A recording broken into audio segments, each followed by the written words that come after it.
کرتے کیا تھے، طریقہ کار بھی ہم نے سیکھنا ہے۔ دیکھیے اگر آپ سیرت پڑھتے ہوئے اپنے لیے دعوت اور تبلیغ کے طریقے سیکھ جائیں گے نا، انشاءاللہ آپ کے آنسو کم ہو جائیں گے۔ جو اس وقت نکلتے ہیں جب آپ بڑے جوش سے لوگوں کو دین کی دعوت دیتے ہیں اور بعد میں رسپانس اچھا نہیں ملتا، آپ بڑے جوش میں جاتے ہیں، باہر والے تو چھوڑیں، آپ کے گھر کے اندر رہنے والے بھی نہیں آپ کی مانتے۔ انہوں نے کیا کیا کہ بیٹھ جاتے تھے ایسے ہی کہیں جا کے کنویں کی دیوار پہ کسی باغ میں بیٹھتے، پھر وہاں لوگ آتے جاتے تھے، جب لوگ آتے تو ان سے یہ باتیں کرتے، اچھا آپ کیسے ہیں، آپ کیسے ہیں، ٹھیک ہے، اچھا وہ یہ اس طرح کی باتیں کرتے، پھر باتوں ہی باتوں میں اپنا پیغام دے دیتے۔ جس کو اللہ تعالیٰ سنوانا چاہتا وہ سن لیتا، مان جاتا، جس نے نہیں سننا ہوتا تھا وہ اٹھ کے چلے جاتے۔ اسی طرح کے واقعات ان کے ساتھ بھی ہوتے رہے، اور ہوتے ہوتے یہ بات پھیل گئی مکہ والوں میں کہ یہ کوئی دو لوگ آئے ہوئے ہیں، ایک تو وہیں کے تھے، ایک مکہ سے آئے تھے۔ کہا کبھی کبھی ان کو ڈانٹ بھی پڑتی تھی، یہ تم کیا ہو، تم ہمیں بیوقوف بنا رہے ہو، تم ہمارے لوگوں کو بیوقوف بنا رہے ہو، اور پہلے وہاں تم نے یہ کام کیا اور اب تم یہاں یہ کام کرنے لگے ہو۔ اس طرح ہوتے ہوتے کہتے ہیں کہ ایک شخص تھے اسید سردار تھے، کہتے ہیں کہ ان کو پتا چلا کہ یہ لوگ کام کرنے آئے ہیں، میں ذرا ان کی خبر لے کے آتا ہوں۔ اب ان کو ڈانٹنے کے لیے آئے، جب یہ آئے، اور یہ اسد بن زرارہ کے کزن تھے، خالہ زاد بھائی تھے اس کے، کہتے ہیں کہ یہ اٹھے کہ چلو میں جا کے ذرا دیکھوں یہ بات کیا کرتا ہے۔ کہتے ہیں جب یہ آ رہے تھے تو ان کے وہ خالہ زاد بھائی نے مصعب بن عمیر کو کہا کہ اس شخص کے ساتھ ذرا اچھی طرح بات کرنا، یہ اپنی قوم کا سردار ہے، کیونکہ جانتے تھے ان کے کزن تھے، اور ان کے ساتھ خیر کرنا۔ کہتے ہیں جب یہ آ کے بیٹھے تو مصعب نے کہا کہ اگر یہ میرے پاس آ کے بیٹھے تو میں بات کروں گا، تبلیغ کروں گا ان کو۔ اور کہتے ہیں وہ آ کے ان کے ساتھ ناراض ہونا شروع ہو گئے، یہ تم لوگوں نے کیا کام پکڑا ہوا ہے، آپ کے ساتھ تو نہیں ایسا ہوتا، دین کی بات کرنے لگے اور لوگ آپ سے ناراض ہو جائیں۔ تو پھر یہ واقعہ سن کے آپ کو خوشی ہوتی ہے کہ یہ تو دین کی شان ہی یہ ہے۔ کہتے ہیں کہ انہوں نے ان کو برا بلا کہنا شروع کیا، تم کیوں آئے ہو، تم ہمارے لوگوں کو بیوقوف بنا رہے ہو، اور یہ اور وہ، اگر اپنی جان کی ضرورت ہے تو یہاں سے چلے جاؤ۔ مصعب بن عمیر نے بڑے پیار سے کہا کہ دیکھیں اتنا غصہ کرنے کی کیا ضرورت ہے، جو پیغام ہم دوسروں کو دے رہے ہیں آپ بھی سن لیں بیٹھ کے، پسند آ جائے تو مان لیں، نہ پسند آئے تو چھوڑ دیں۔ کہنے کے بعد تو تم بالکل ٹھیک کہتے ہو، اچھا بھی سناؤ تم کیا کہہ رہے ہو۔ کہتے ہیں کہ اس کے بعد انہوں نے پھر ان کو قرآن کی تلاوت کر کے سنائی، آیتیں بتائیں، اور کہنے لگے، یعنی ان کے بارے میں حضرت مصعب کا قول ہے، کہتے ہیں کہ بخدا ہم نے اس سید کے بولنے سے پہلے ہی ان کے چہرے کی چمک دمک سے ان کے اسلام کا اندازہ لگا لیا۔ اچھے لفظ اپنا اثر دکھاتے ہیں، چہرے بتاتے ہیں کہ کیا تبدیلی آ رہی ہے، ہمارے چہروں سے پتہ چل رہا ہوتا ہے کہ ہمارے اندر کتنا جا رہا ہے۔ اور اس طرح کہتے ہیں کہ اسید جو تھے وہ مسلمان ہوئے، کہیں گے واہ بڑا خوب کلام ہے اور بڑی اچھی بات ہے۔ اچھا یہ بتاؤ کہ جب کوئی مسلمان ہوتا ہے تو تم اس کو کیا کرتے ہو، کیا کرنا پڑتا ہے؟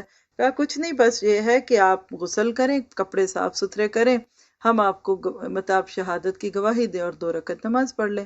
کہا اچھا یہ تو کوئی مشکل نہیں، فوراً گئے، غسل کیا اور چلے جی مسلمان ہو گئے۔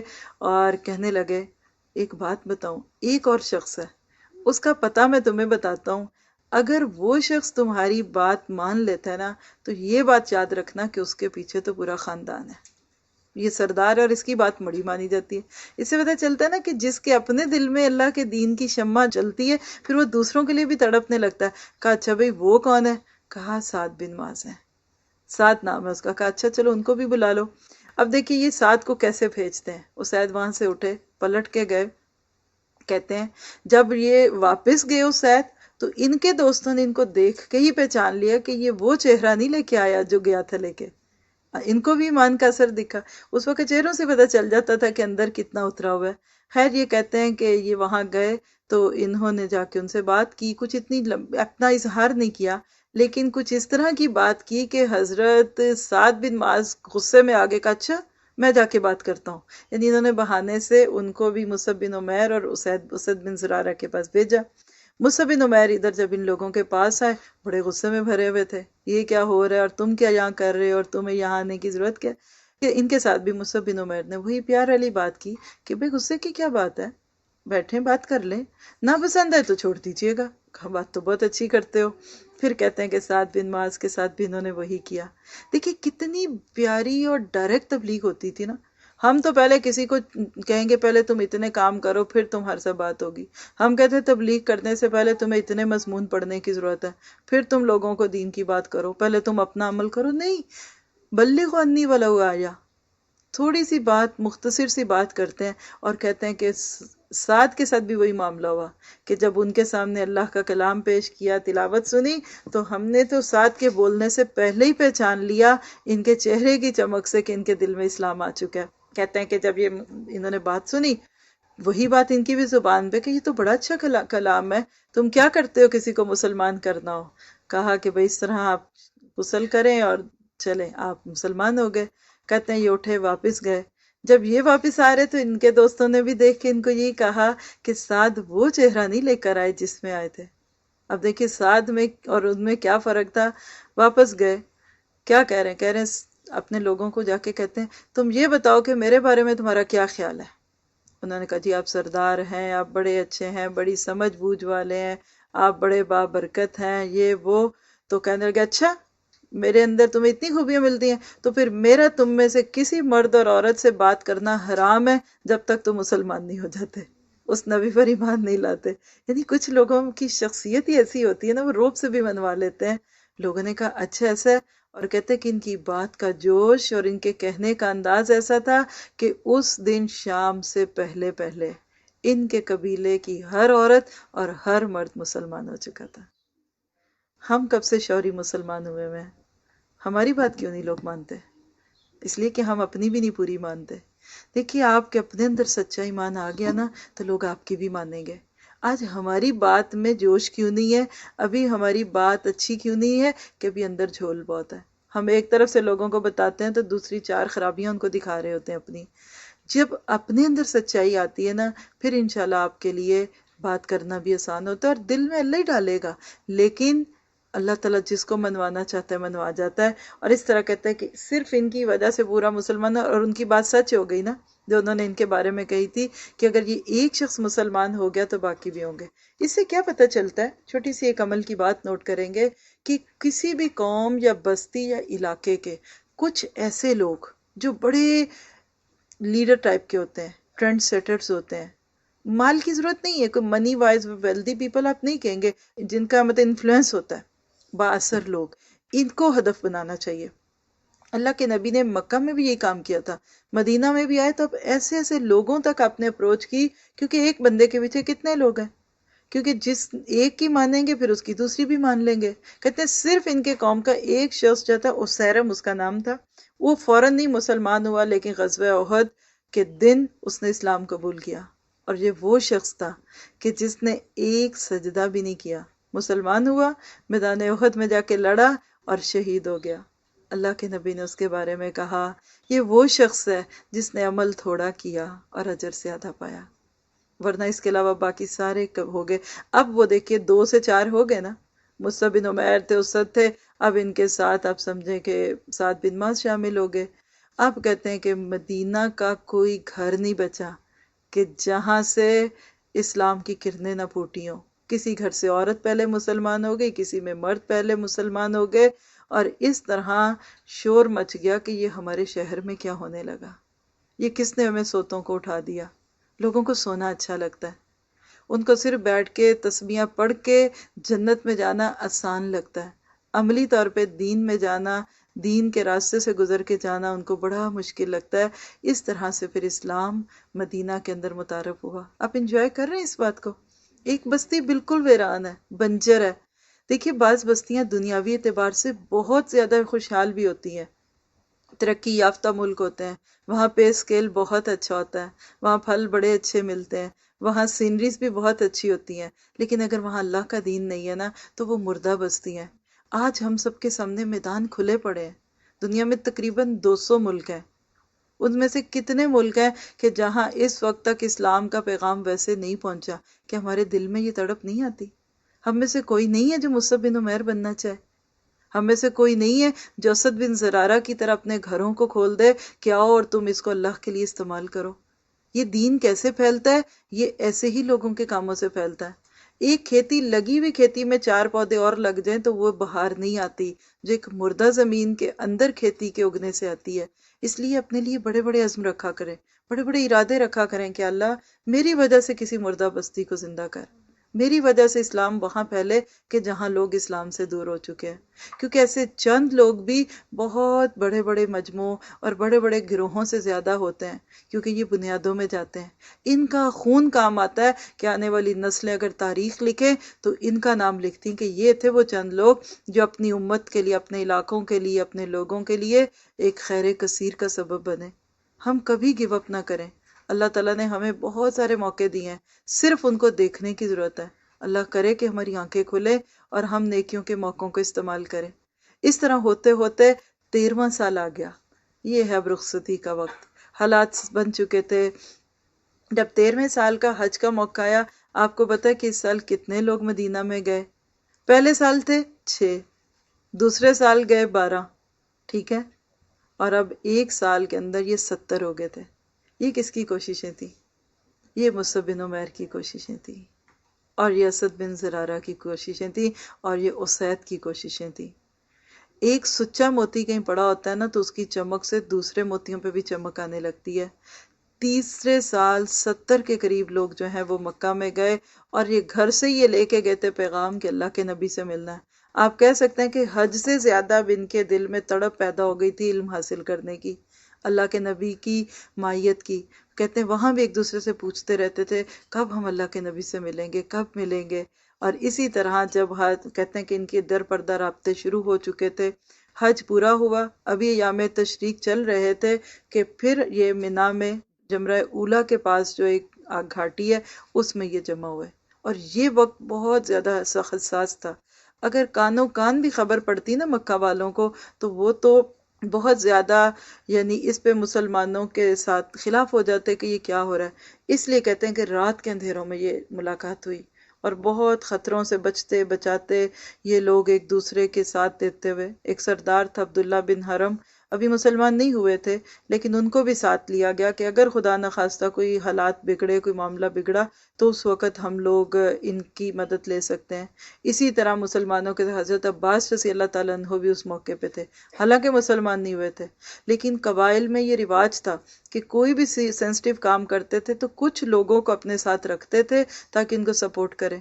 اس میں ہمارے لیے بھی ایک دلیل ہے کہ اگر کہیں آپ دین کا کام کر رہے ہیں تو آپ کو کسی نان مسلم شخص کو بھی اس میں مدد کے لیے بلانا پڑے تو بلائیں، سیکیور ہو کے کام کریں۔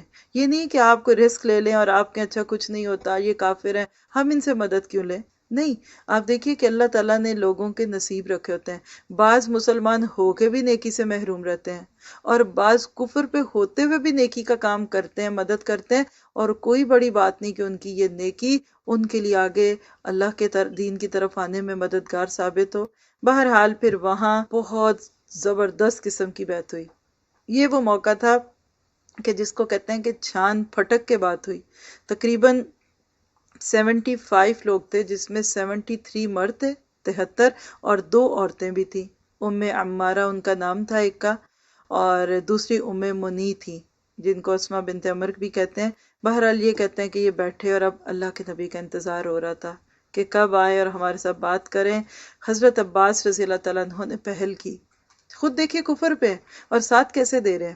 یہ بالکل ایسے ہی ہے جیسے آج ہم مسلمان ہونے یا شعور آنے کے باوجود اپنے مسلمانوں کی نان مسلم چیزوں کا ساتھ دیتے ہیں، کبھی برادری کے نام پہ، کبھی خاندان کے نام پہ۔ کیا کریں پھر اگر ان کی شادیوں میں نہ گئے تو ناک کٹ جائے گی، ہاں ہمیں پسند تو نہیں یہ چیزیں لیکن نہ گئے تو عزت ہوگی۔ اس طرح جیسے آج مروتاً ہم لوگوں کی بے دینی میں ساتھ ہوتے دیتے ہیں نا، اس طرح وہ مکہ اور مدینہ کے لوگ، وہ ان کو تو بے دین ہی کہتے تھے نا، ان کی نظر میں یہ دیندار تھوڑی تھے، ورنہ تو مانتے، لیکن صرف خاندانی تعلق اتنے ان کے مضبوط تھے کہ پھر بھی مطلب ان کو ساتھ دیتے تھے۔ اس موقع پہ بھی بہت دو ٹوک باتیں ہوئی، واقعی پڑھنے کے اور سننے کے قابل ہے۔ حضرت عباس نے بھی کہا دیکھو تم یہ جو بات کر رہے ہو تمہیں پتہ ہے کیا کر رہے ہو، بیعت لے رہے ہو، یہ تمہاری زندگی اور موت کے معاملے ہیں۔ انہوں نے مدینہ والوں نے یہ بات کہہ دی۔ اس دفعہ جب آئے تو کہنے لگے، آپس میں باتیں کرتے ہوئے کہنے لگے، تم کیا وہاں آرام سے رہو اور اللہ کا نبی ادھر پتھروں میں اور پہاڑوں میں رہے، ادھر ان کو مطلب اتنے مشکل حالات ہوں، کیونکہ کہتے ہیں کہ اتنی مشکل سے وہاں سے مسلمانوں کے لیے ہو رہا تھا کہ چلنا پھرنا بھی دھوبر تھا۔ اور کہتے ہیں کہ اس عقبہ کی گھاٹی میں یہ جو لوگ گئے اس طرح چپک چپک کر دبک دبک کے چل رہے تھے جیسے چڑیا گھونسلے سے سکڑ کے نکلتی ہے۔ جان کا خطرہ تھا کہ کہیں کوئی پکڑ نہ لے، کہیں ہمارے ساتھ ایسا معاملہ نہ ہو جائے کہ جس کی وجہ سے ہم لوگ کسی فتنے کا شکار ہو جائیں۔ اللہ کے نبی کو بھی اس پہاڑ پہ چڑھنے میں کچھ مشکل ہوئی، تو بہرحال اس موقع پہ پھر خاندانی روایتوں کا اظہار کرتے ہوئے حضرت عباس نے آپ کا ساتھ دیا۔ پھر آپ نے کہا کہ دیکھ لو، اگر تم نے اس نبی کو ساتھ لے کے جانا ہے تو سوچ کے لے کے جاؤ، بہت بڑی امانت تم لے جاؤ، آج یہ محفوظ ہیں، میرے ہوتے ہوئے ادھر ان کو کوئی ہاتھ نہیں لگا رہا، لیکن اگر تم ان کو لے جاؤ اور وہاں جا کے ان کو چھوڑ دو، مخالفین سے ان کا تم بچاؤ نہ کر سکو، تو دیکھو بہت بڑی بات ہوگی۔ لیکن آپ کو پتا ہے کہ یہ وہ لوگ نہیں تھے جو جذبات میں آ کے آپ کو بلا رہے تھے، ان لوگوں نے اپنے ایمان اور اپنے اللہ کے ساتھ تعلق کی بنیاد پہ آپ کو بلایا تھا۔ پھر اس وقت جو بیعت لی جاتی تھی عموماً اس میں 5 باتوں کی بیعت لی گئی۔ چستی اور سستی ہر حال میں بات مانو گے، آپ کی بات مانیں گے، پھر تنگی اور خوشحالی ہر حال میں مال خرچ کریں گے، پھر بھلائی کا حکم دیں گے، برائی سے روکیں گے، پھر اس کے بعد کہا کہ اللہ کی راہ میں کھڑے ہو گئے اور اللہ کے معاملے میں کسی ملامت گر کی ملامت کی پرواہ نہیں کرو گے۔ اس طرح کی باتیں ان سے پوچھتے پوچھتے کرتے کرتے پھر کہا کہ اگر میں تمہارے پاس آ جاؤں تو تم میری مدد کرو گے، اور جس چیز سے اپنی جان اور اپنے بچوں کی حفاظت کرتے ہو اس سے میری بھی حفاظت کرو گے، اور بدلے میں تمہارے لیے جنت ہے۔ اس طرح کی یہ باتیں پوچھتے پوچھتے ان لوگوں نے کہا، اور جو لوگ یہ آئے تھے انہوں نے بھی پھر دل کھول کے اس کا ساتھ دیا۔ آپ نے کہا کہ ہم آپ کی ہر طرح سے مدد کریں گے۔ بہت زیادہ یہ کہ یعنی آپس میں باتیں، پھر یہاں یہ بھی بات ہوئی کہ آپ کا خون ہمارا خون ہے، یعنی اگر آپ کو کوئی قتل کرے گا تو بدلے میں ہم اس کا بدلہ لیں گے، اور اس طرح سے کہتے ہیں کہ یہ باتیں ہوتے ہوتے جب بیعت ہوئی تو لوگوں نے پھر اللہ کے نبی صلی اللہ علیہ وسلم کے ہاتھ پہ بیعت کی۔ کہتے ہیں کہ سب سے پہلے وہ شخص جنہوں نے بیعت کے لیے اللہ کے نبی صلی اللہ علیہ وسلم کے ہاتھ پہ ہاتھ رکھا تھا، وہ کون تھے؟ کسی کو معلوم ہے؟ دیکھیے کہ تاریخ میں وہ چیزیں بھی چھوٹی چھوٹی نقل ہو جاتی ہیں جو عام لوگوں کو نہیں پتہ ہوتی۔ اسد بن زرارہ، یہ وہی شخص تھے جو پہلے بھی پیش تھے، سب سے پہلے انہوں نے اپنا ہاتھ دیا اور اس کے بعد پھر باقی لوگوں نے بھی بیعت کی۔ لیکن جو 2 عورتیں تھیں ان سے بیعت صرف زبانی ہوئی تھی، کیونکہ اللہ کے نبی صلی اللہ علیہ وسلم کبھی کسی عورت سے مصافحہ نہیں کرتے تھے، اور اس طرح یہاں بیعت ہوئی جس میں پوری باتیں ہو گئیں کہ اگر ایسا معاملہ ہوا، کل اگر اللہ کے نبی آپ کے پاس آتے ہیں تو پھر آپ ان کو ہر طرح سے دشمنوں سے بھی بچائیں گے اور اس طرح کریں گے۔ اور کہتے ہیں کہ جو لوگ بیعت کر کے اٹھ رہے تھے تو وہ اسی تصور میں تھے کہ بس اب ہم نے اپنے لیے جنت لے لی ہے، اور نیکی کا یہی اثر ہوتا ہے کہ انسان اس کے اندر اپنے اندر دل میں یہ خوشی محسوس کرتا ہے۔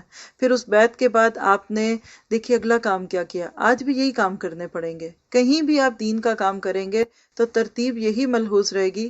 جب بیعت پوری ہوئی تو آپ نے کہا کہ اب یہاں سے کچھ سردار منتخب کیے جائیں۔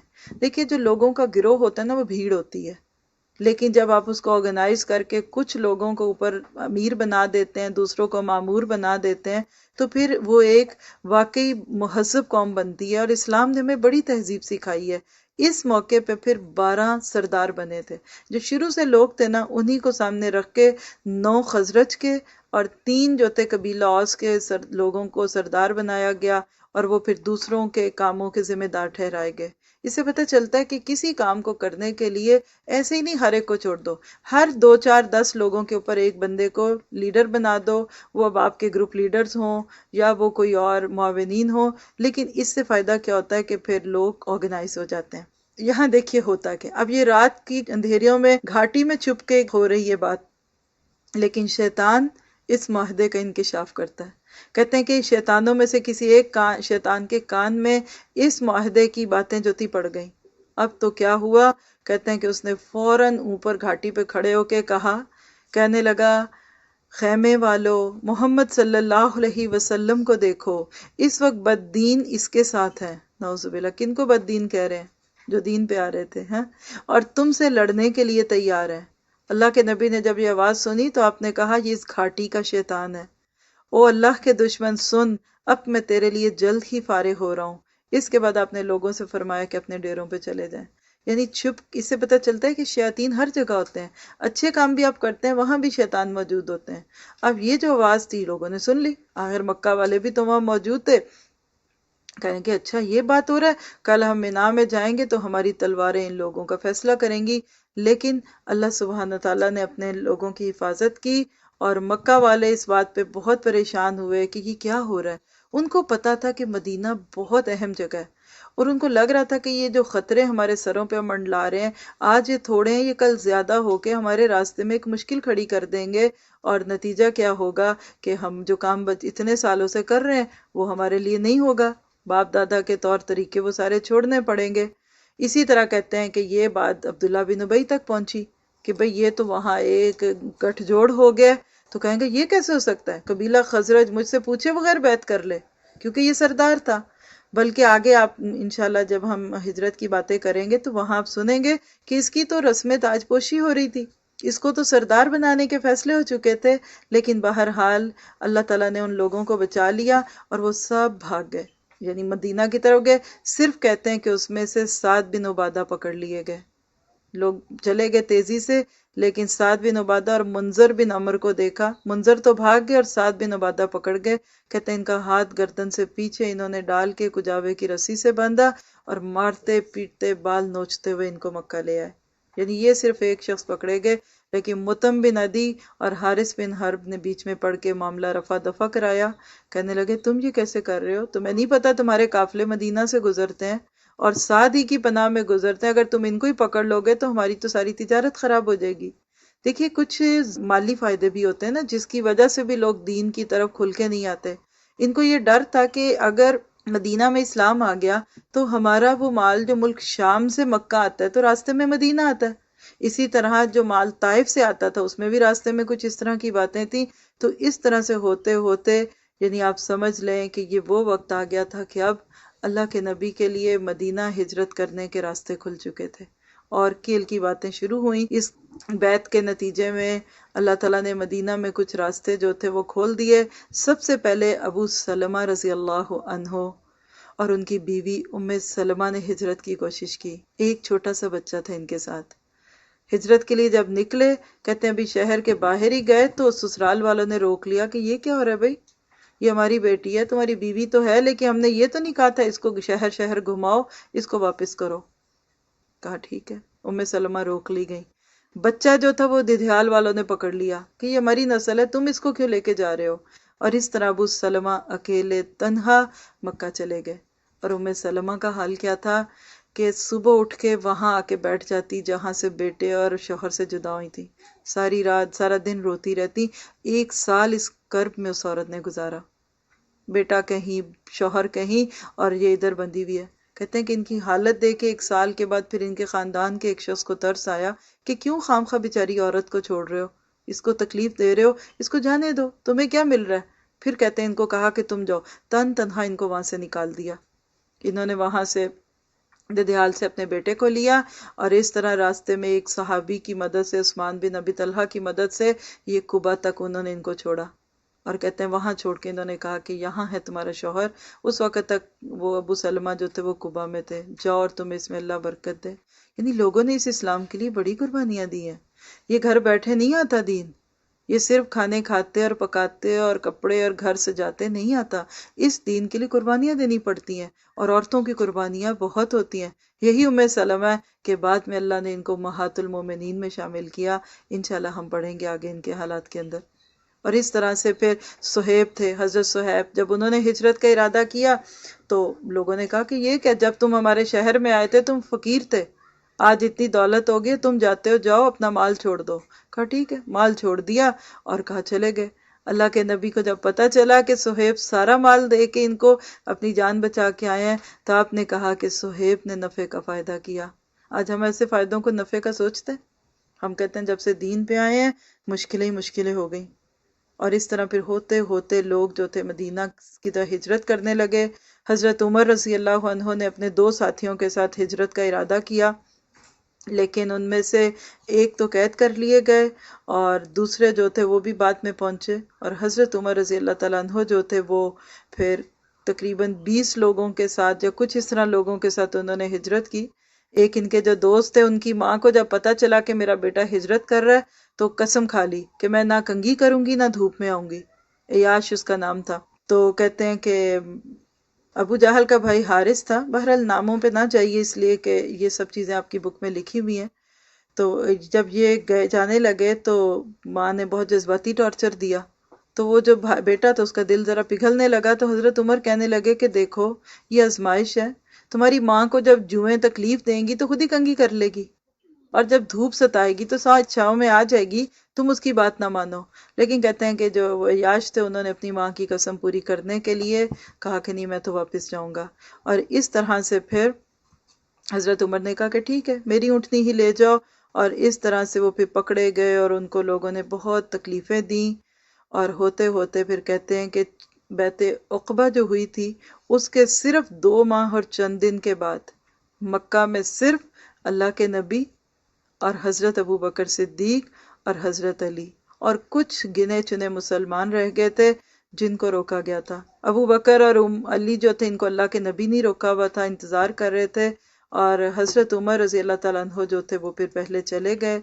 اور اس طرح سے اب اگلا وقت انشاءاللہ ہم دیکھیں گے اگلی نشست میں کہ آگے کیا ہوتا ہے۔ یعنی یہ وہ وقت ہے کہ جو اللہ کے نبی کی زندگی کا یعنی ایک پرائم ٹائم ہے، اپنے بیگانے ہو رہے ہیں اور بیگانے آپ کے لیے اپنے بن رہے ہیں۔ اللہ تعالیٰ ہمیں بھی اس دین کے لیے قربانیاں دینے والا بنا دے جو واقعی اللہ کے نبی کے ذریعے سے ہم تک پہنچا۔ سبحان ربک رب العزت عما یصفون وسلام علی المرسلین والحمد للہ رب العالمین۔